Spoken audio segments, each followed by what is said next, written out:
I personally use Ryanair every, I want to say about 6 weeks. I'm from Ireland and I live in the UK, so I use Ryanair quite frequently because it's so cheap. But last time I used it, which was maybe like 3 weeks ago, 2 or 3 weeks ago, I got the shock of my life when they asked to weigh my bag. Because if you've ever flown with Ryanair, you know that terrifying feeling that you don't know if you have to pay the £75 for your bag if you haven't paid for a priority or like a checked-in bag. You know that instant feeling of anxiety if you haven't paid and your bag is about to get checked. And lucky for me, it did get checked. It was a black backpack and I was already thinking I was pushing it. And she, like, I checked my boarding pass about to walk, and then the girl at the other side was like, excuse me, can you put your bag in the thing? And I was like, oh my God, I don't want to pay £75. That's like way more than this flight even cost. Like, please just let me on. And then it fit in kind of. And I was like, oh, she's gonna charge me and I'm gonna have to try to fight this, because I've seen so many people ahead of me getting charged. And I was like, not today. I was just like so tired and everything, because I think it was a late flight. Yeah, it was a really late flight. It was delayed like a half an hour, so it was already like 11 p.m. and I was just like, I can't deal with this right now.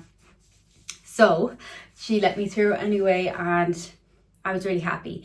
But it got me thinking of like how much money they must actually make, because I feel like I've seen so many videos and TikToks recently about everyone getting caught with Ryanair and having to pay that extra. And especially people from like other countries, like especially outside Europe, because if you're in Europe you know about Ryanair, but like especially if you come from the States, or if you're to come from Australia or Asia or South America, you would get caught so easily, because most airlines you pay and you get a carry-on. And to be fair to Ryanair, they do say when you're booking, like they let you know about 6 times that you have to click yes to. They let you know like if you bring a bag bigger or too heavy, you're going to have to pay. So it got me thinking, just how was Ryanair invented, and being Irish as well. And then it's like one of the most profitable airlines in the world, like by miles. When I did my research, like it's so profitable, and they don't even go that far. So it's just mind-boggling to me just how profitable it is. So it just made me think, who owns Ryanair? How is it made? Because I always thought Michael O'Leary owned it, but he's actually just the CEO, which we'll get into. And I'm just absolutely flabbergasted by it. Michael O'Leary and his marketing team are so smart on how they just develop this big giant corporation out of nothing. There's the dog going now. I'll get in my flow and she'll keep barking. Blah. And I think the fact that their profit margins are so big, but yet flights are as cheap as like $9.99. And I have seen a load of people go, I've never got a flight for $9.99. I actually have, and it's normally like a flight from like Ireland to England or something like that. I've never seen flights from like Dublin to like Mallorca or something for that cheap. I was like, how is it that profitable? And then it made me think about, like, obviously like the $9.99 is for your seat, and that's a random seat and you have to pay extra. So I'm going to get into all the ways of how Ryanair becomes such a profitable company, and I'm going to finish off my skincare and do my hair while I'm talking. So if you want to know exactly how Ryanair became the big giant corporation it is today, because it's actually a really fascinating story and it's not that long, although I'll probably ramble on so much I will make it long. But stay, continue watching and let me know what you think. So I'm pretty sure it was founded in 1984 or 85. I think like the company was like made in 1984, but then like the first flight took off in 1985 by Tony Ryan. And I think there was some other people that were involved, but they're not really spoke about as much. So sorry to those people, but Tony Ryan is the one that's mainly spoken about. But in some articles and some pages on Google, it did say that there was other people, but his name came up constantly. So sorry if there's other people, and if you know the names, then put them in the comments. So there was a 15-seater plane, and it was meant to be like on the more luxury side, which is so different to how Ryanair is perceived today, which is just crazy, because it was just meant to be like this quite luxury flight that just went from Ireland to the UK. So very short flights. I think it was mainly like from like Cork or something to like London. So because this was obviously like back in the 80s, and at the time Tony wanted to try start expanding the business. So I guess fly from maybe like Ireland to Spain or whatever. He wanted to expand it, but as they were expanding the business, it was actually starting to lose money, like dramatically, like millions a year from the like documents I've seen, like actually just lose so much money it made no sense. And at the time Michael O'Leary was Tony's personal assistant slash financial advisor. And looking at Michael O'Leary's like history, I think he had like a pretty good childhood, and he like went to like a good schools. He's trained in finance, like he has a good history of like money and finance, but no marketing training, which is so fascinating how he came to learn about the whole marketing thing as well. So Tony went to Michael and basically said, like, can you look at my finances? And Michael said, you'd be better off shutting down the business, like you're losing so much money. And Tony said, it's not really an option. And I guess once you get so far in, I think Tony was a well-known businessman and probably had a lot of money that he could finesse and play with. So he basically told Michael, like, no, we need to do whatever we can to keep the business going. And so then Michael decided, right, he took on board, and basically his agreement was that instead of taking a salary, he would make 25% of all profits off Ryanair after the company made €2 million, which I guess for a flight company, and like, I think this was the 90s, was like quite a lot of money, and especially when the company was running down. So Tony thought, like, he's not going to do it, like this isn't going to work, like, okay, if you don't want a salary for a while, fine. But what he did next was just incredible. So just this little bit of history is Michael joined the company in 1988. He became the CEO in 1994, and then in 2019 he became Ryanair Group CEO. So that's kind of how his life kind of progressed. And Tony died in 2007, I'm pretty sure. Sorry if I've got that wrong, I'll put it up on the screen if I got it wrong. It was 2007 and he died, so he would have still been alive to see the company become as big as it was. So one of the first things Michael did was he flew to the States because he heard about South. Now at the time Ryanair was a luxury brand, and Michael basically told Tony, we need to change something because the company's not making any money. So he heard about Southwest American airline, which I guess is probably like America's equivalent of Ryanair, where you don't fly too far, you stay kind of close. I'm not too sure, I didn't really look into Southwest really, but at the time they were selling flights for as cheap as $10-20 to get places.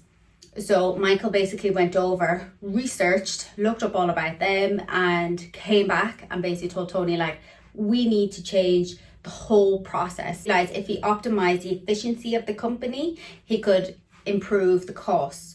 So the only way to optimize the efficiency is to figure out how to bring down costs in all these different ways so that you could give out cheap flights.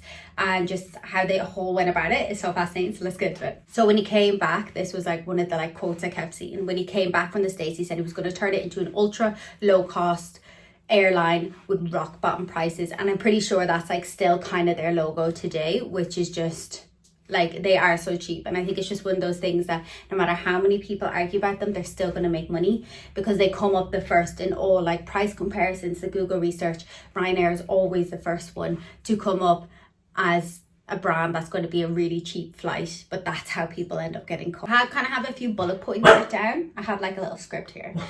Also, I'm filming in the bathroom because it's the only place I can get the good lighting. The house is in the middle of a renovation, and I just don't want to wait to start filming these videos until the house is done, because I'll never get them done then if I have to wait. So I'm going to curl my hair now while I'm talking about the next bit. So it's kind of like bullet points, and these are all the points in how they've managed to bring down the cost of the flights and how they compare to other people. And I think a lot of this is like, well, obviously, but then there's some of it that's like, oh, that makes sense. So one of the big things, and this is something I kind of knew but didn't really realize until I like properly researched it. So you can only buy Ryanair tickets online. You can't buy them from like a travel agent. So obviously when you go to a travel agent, they want to give you the best price. The airlines want the best price. And sometimes, because I've been looking up holidays, sometimes it works out just as cheap to go to a travel agent as it does to go to the airline. But then like with your hotel and stuff, sometimes it actually works out the same, but it's just like a little bit easier to book it all together. So therefore the airlines have to take a cut on that process. But if they're obviously like a big company, like let's say Emirates or something, they don't do as many upsells as they do with Ryanair, but they also don't sell as many cheap flights. So then obviously you just pay for your seat, all you're paying for with Ryanair, and at that it's just a random seat. So how they make all the money off that is, for example, when me and my fiance book a flight together, we don't tend to pay the extra because it normally works out about £100 extra to book seats with us sitting beside each other.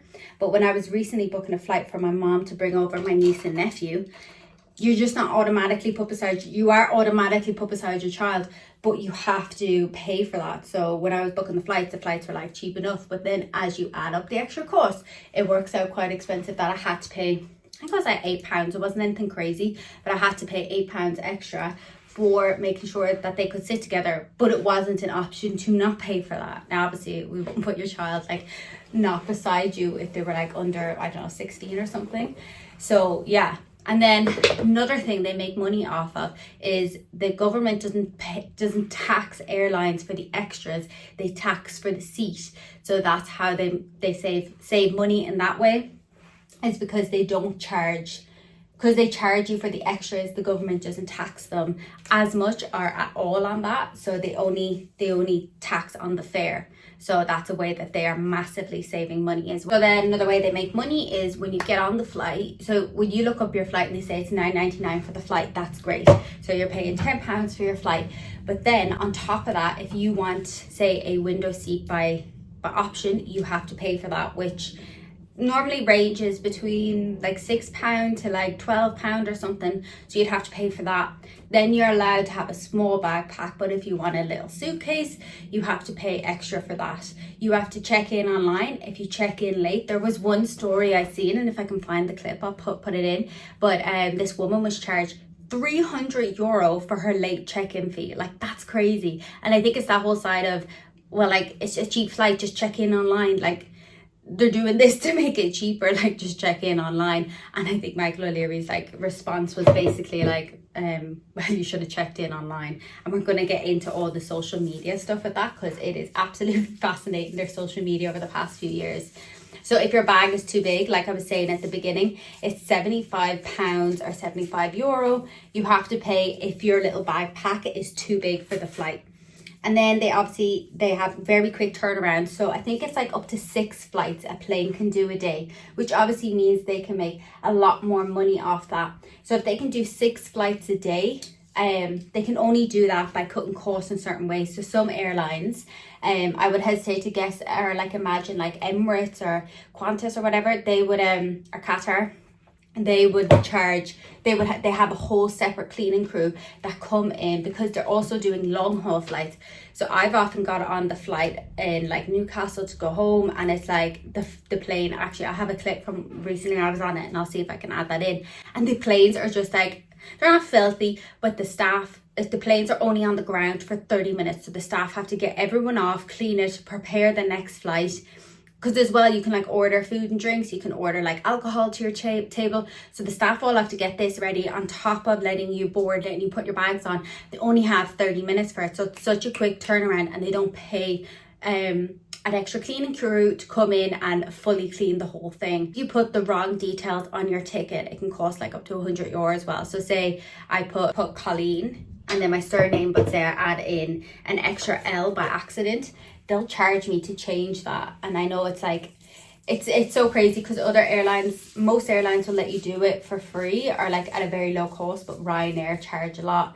But again, on their website or on the app even, when like you're booking a flight, they do ask you these questions like 3 or 4 times, like double check all this information. So in most airports, I've never really thought about this, but Ryanair's gates are always pretty far away, and that's done on purpose. So apparently the further away an airline is from like the first gate, like the further away it is in the airport, the cheaper it is. Now I don't know, because it's like an Irish company and a lot of flights go in now. Dublin maybe it's different, but a lot of the time the gates will be the furthest one away, because it is cheaper for the airline to be further away. So that's another way they can cut costs, but also keep the flight at the cost down. They never use a sky bridge. You always have to walk up the stairs. And there was actually like, it wasn't funny because, you know, but someone like posted a photo of the stairs talking about how small it was, and they were like that was quite narrow for them, and they posted on Twitter, and I'll try to find the photo.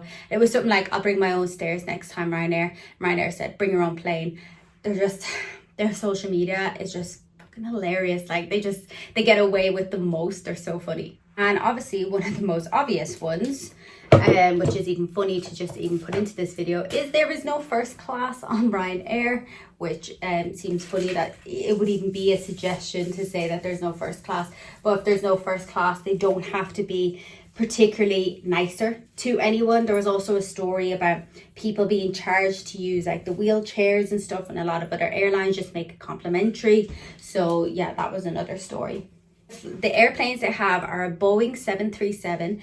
Typically, them airplanes fit 170 people, but get this, Ryanair have restructured them so they fit nearly 200 on each flight, and that's like the maximum for the regulation. So if they could fit a few more in, which we'll get into in a minute, they would. So it's like a max of 200 is what they put on the flight, and because they have all the same airlines, they can also keep the cost of things down. So apparently it's like one of the cheapest things airlines do is they buy older planes, but Ryanair's thing is they buy all brand new ones. They're all the exact same, all the chairs are the same, all the fuel is the same. So if they buy, let's say 100 airplanes, then they need, what would be 100 times 200, 1,000? Is that 2,000? 2,000 seats, and then they need all the same fuel.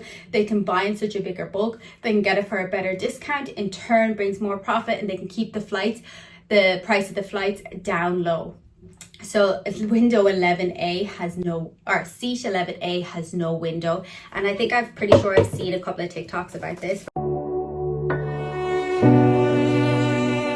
We did. A lot. Where people are like talking about it.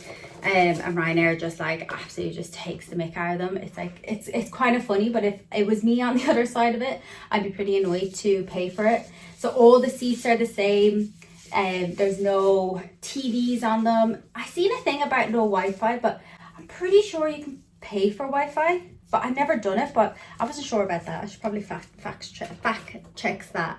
But the Wi-Fi thing is a funny one because every airline I've been on, and I've never flown first class or business class, so I don't know, maybe that's like a different experience, but every airline I've been on, you've always had to pay for the Wi-Fi. So I'm not sure if there is an airline out there that gives everyone free Wi-Fi, but just from my experience of flying with different airlines, I've always had to pay for the Wi-Fi. So I'm not sure why that was said in a couple of the articles when I was like looking at it. So the safety briefing as well, they also have that posted on the back of the seat so that they don't have to obviously have a pocket, because they used to have a pocket years ago in the back of Ryanair seats. Like I want to say like up to like maybe 8 years ago or something, I'm pretty sure they have pockets on the back of the seat, and the safety brochure was in there. So instead of having the pockets, which makes cleaning less efficient, they have the safety briefing on the back of the seat, and then they don't have any TV screens, so they don't have to worry about repairing them or people complaining. And because they're charging so cheap, no one's expecting a TV on the flight. So another interesting thing I found out about is they actually contract out all their pilots, and it's so that they don't have to give them like health insurance. It's like a separate company, but I think it's still under the umbrella or the branch of Ryanair. So that was quite interesting. When I looked up wages, I got quite mixed reviews on it when I was looking up like how much wages is, but I think like if you were, it is like a pretty decent wage. I don't think like, I think they're underpaid because of like possibly the way people have acted. Like, did you ever see them videos of people like having full-on raves on the plane? I've never been on a plane like that. I've been on a plane where there's been like a couple of loud people or where they've been like a little drunk, but I've never been on the plane where it's been like 1, 2, 3, 4, 5, where it's been like a full-on party or like a full-on rave. So I think I couldn't experience that. But I guess if it was like a nice bunch of drunk people, you probably wouldn't mind it so much. But I guess it's the shit that people have to put up with. But I think that's in all like customer service jobs. It all just sucks for that reason. And I could do like a whole other video just on my experience working in customer service, how much it sucked. And then the flights in a lot of airports, so Barcelona for example was the main one. They only fly into an airport that is like a secondary airport for Barcelona, so it's like 50 kilometers away, an hour and a half drive, but it means Ryanair can get cheaper. But a lot of these secondary airports rely on places like companies like Ryanair that want to sell cheap flights. And I mean, it probably still works out cheaper to fly with Ryanair and get like a bus or some sort of transport to Barcelona than it would cost to fly with the likes of Aer Lingus, because they're so much more expensive.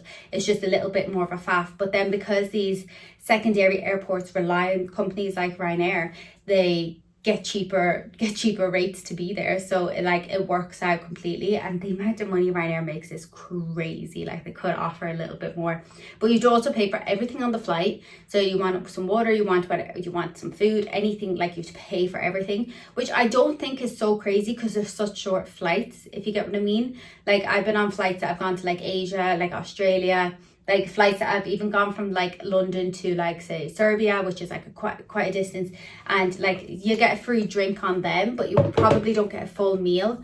But also Ryanair is cheaper, so these other airlines are charging that bit more so they can justify the price, and you can get like some food with it, when actually I'd be fine to bring my own snack and pay for the water if the flight was a couple of hundred cheaper.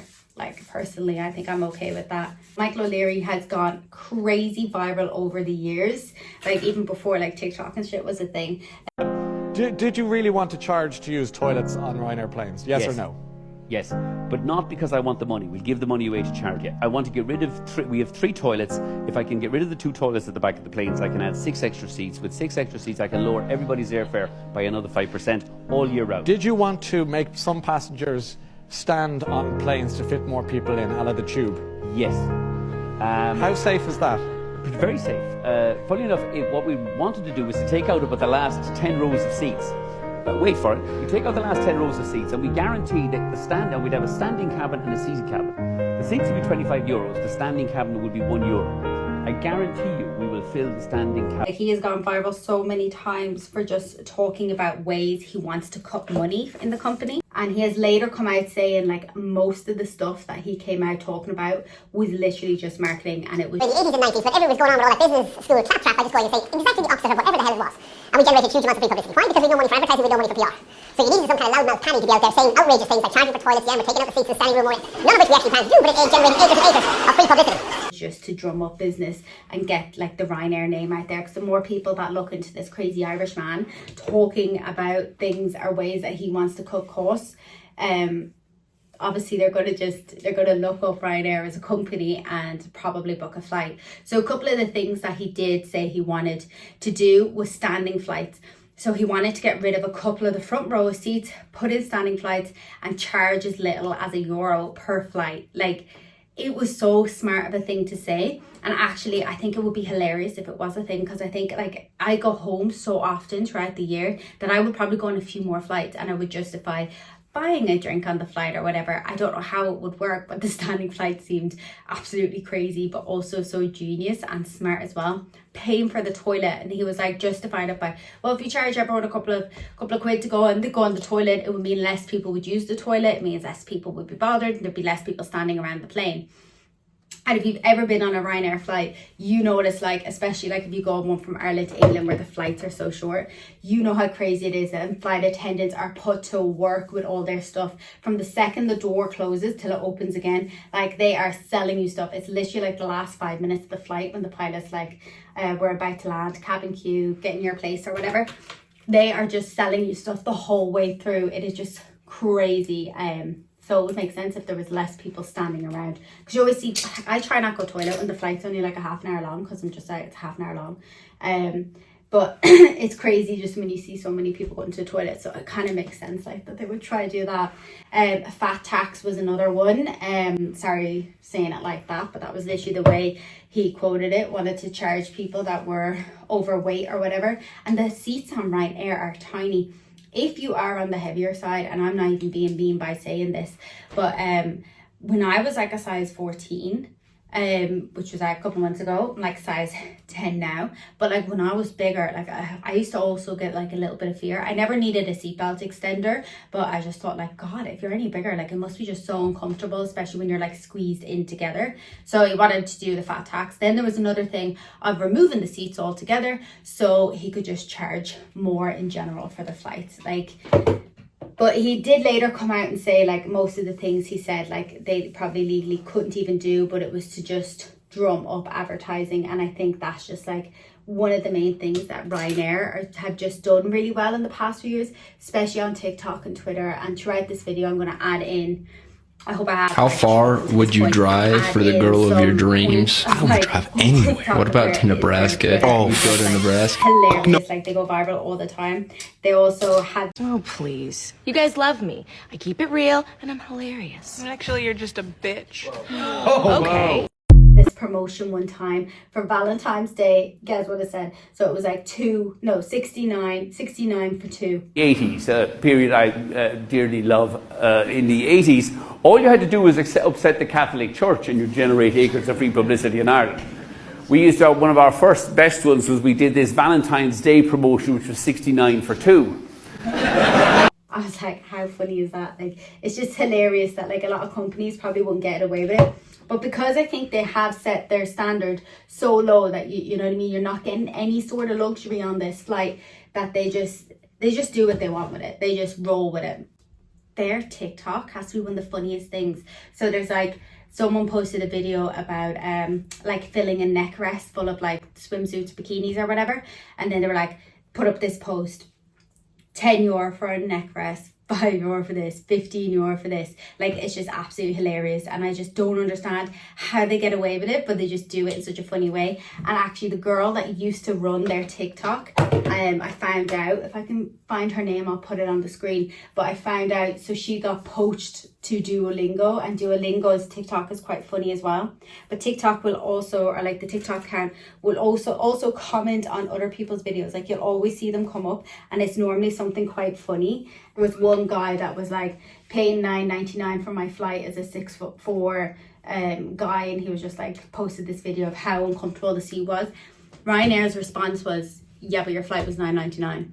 Shut up. Like, literally just like, shut up. Actually, I've seen so many articles saying like Europe's most hated airline, but they are still the most profitable airline like in the world. Like, I actually think I can say that with confidence.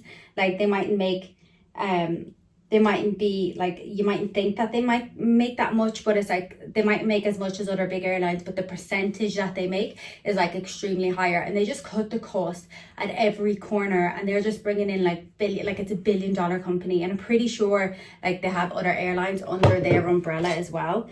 So it's just such a massive company, and love them or hate them. And people always say, like, I know I've been on a flight where it's been so delayed and they've pissed me off, and I've been like, I'm never flying Ryanair again. And then I go and I look up, because there's like a joke kind of like where it's like, I want to be rich enough to be able to fly Aer Lingus instead of Ryanair. But like, honestly, when I look up the flight difference, Aer Lingus is like another Irish company, but it is like more luxury. Like, I don't even think they have like TVs or whatever, but you probably do get like Wi-Fi and a free cup of water on the flight. But the price difference is actually crazy. Like, I could fly from Newcastle to Ireland for like, I don't know, like 50 quid or something with Ryanair without like checking in a bag or anything. But with Aer Lingus, it'll be like $250, and then you'll get like a 10 kg bag. So every time I say like, I want to fly with them again, they drive me nuts. I'm like, then when I look up the price of flights, I'm like, actually, I'm pretty sure I can just lump it, because it'll save myself a couple of hundred. So that's the story of Ryanair, basically. It was just a guy that figured out how to make the company a lot more money and shut it down. But one of the interesting things for me was the fact that it was a luxury company, and I think I'd heard my dad say something about that before, that it was a luxury company and then they had to run it down. I might do Aer Lingus in another video as I'm talking about this, because they're not as well known, but I think they don't have to, because they are on the more luxury side. And Ryanair is for everyone wanting to go on a cheap flight to like Benidorm, Mallorca, or like just go to Paris, you know what I mean? So I was really fascinated by so much of that. And I think the thing about like the pilots, obviously there is so many horror stories, because I think there was like one article that said the flight attendants don't get paid when they're on the ground. They're only paid in the air, but they have to clean during that time. And I looked it up, and it's like the staff get paid, it was like 19 to 23,000 pounds, or maybe that was yours, a year, but their hourly rate is 21. And yeah, so I guess it's like, you get to fly, because there's some people I see and they talk about working for Ryanair, like that they love it, and then there's other people that talk about it and they're like, I can't wait to get a new job, like I absolutely hate this. So I really think just depends how you make of it, and I guess it depends where you go, because they only go in Europe. So maybe if you were someone that wasn't from Europe working for Ryanair, it'd be cool, because I mean, I thought about becoming an air hostess at one time, and I was like, well, I don't want to work for Ryanair, because I want to be able to go to America, I want to be able to go to Australia, so working for a bigger airline would be better. So I guess that would all depend in that. But I'm going to leave the video here and let me know what you think. This is my first talking video properly on this channel. I'm going to add in all the information, all the products I used and everything I did will be in the description below. And yeah, I'm going to record another video now doing my makeup. And I'm going to be talking about Hooters. So stay tuned for that. That's probably going to be posted soon. So stay tuned because Hooters is going to be a good one. It's a super fascinating story. But yeah, Chippendales is a good one. That's another one I have ready to go. So yeah, stay tuned for all them. Thank you so much. Think about subscribing if you're into it. I have another YouTube channel called Colleen's Creations. I'll tag below. I kind of talk about hair, makeup, beauty. I'm a hairdresser by trade and I'm in the middle of renovating my house.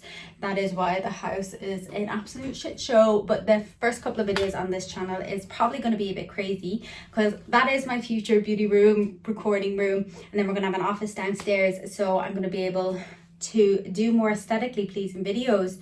And I realized as I'm wearing this top with my hair up, I feel like I look like an old woman that owns a load of cats and a lot of money or something. Yeah, so thank you for watching. Let me know what you think. If there's anything I can improve, let me know. Yeah, I do plan to get a microphone, but I'm waiting till the room is done so I can like talk into a microphone as I'm doing it. Yeah, that's it. Thanks.